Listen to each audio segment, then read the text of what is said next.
was another mundane night at Burger Bites, the fast food restaurant where I worked the graveyard shift. I was a little over 18 at the time, and Mr. Johnson, who was the manager, decided to let me lock up alone, as he planned that weekend to take the wife and kids to a vacation. It was a normal night shift that was busy, and next thing I knew, the clock struck midnight.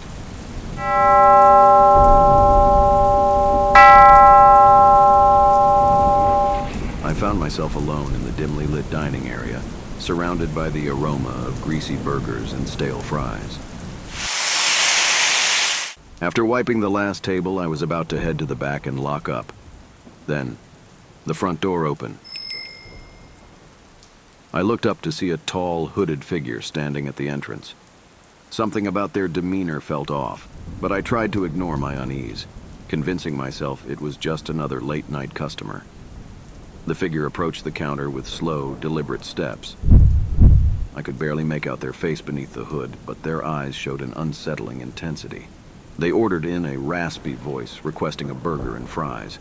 I prepared the meal as quickly as possible, hoping the stranger would leave soon and I could go to finish the shift. I handed them the bag, still having trouble to make out their appearance. "Thank you," they said. When turning around, they dropped something. I couldn't see what he dropped. Then there was silence for a second.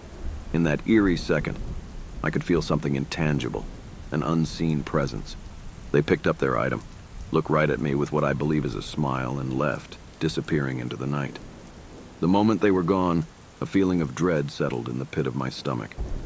I decided to lock up immediately and go home, my mind filled with thoughts of the strange encounter. As I walked towards the back door, I noticed something unusual. The back entrance was slightly open. Cautiously, I pushed the door open and peered outside, but there was no one there.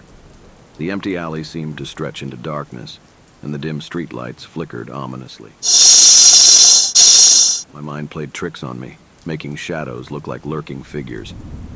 Shaking off my paranoia, I locked the door and hurried to my car, wanting to escape the eerie surroundings. As I turned the key in the ignition, I heard a soft thud from the back seat. My heart froze in terror as I glanced into the rearview mirror, and there, shrouded in darkness, was the hooded stranger. How did you get in?" I stammered. The stranger's cold eyes met mine through the mirror, and a sinister smile tugged at the corners of their lips. "I needed a ride," they said calmly. I put my foot on the gas pedal and left the parking lot, praying that the stranger wouldn't harm me. "Do exactly as I say, and you might make it through the night," the stranger whispered, their voice sending chills down my spine. They directed me through dark streets far away from the familiar town, into an area that seemed desolate and abandoned. Finally, they ordered me to stop at an old building. "Get out of the car," they commanded, and I complied, trembling with uneasiness. Inside the building, the atmosphere was suffocating, and an oppressive sense of dread hung in the air. My heart pounded. "Do you know why you're here?"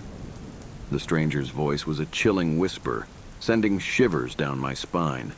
I shook my head, unable to find my voice.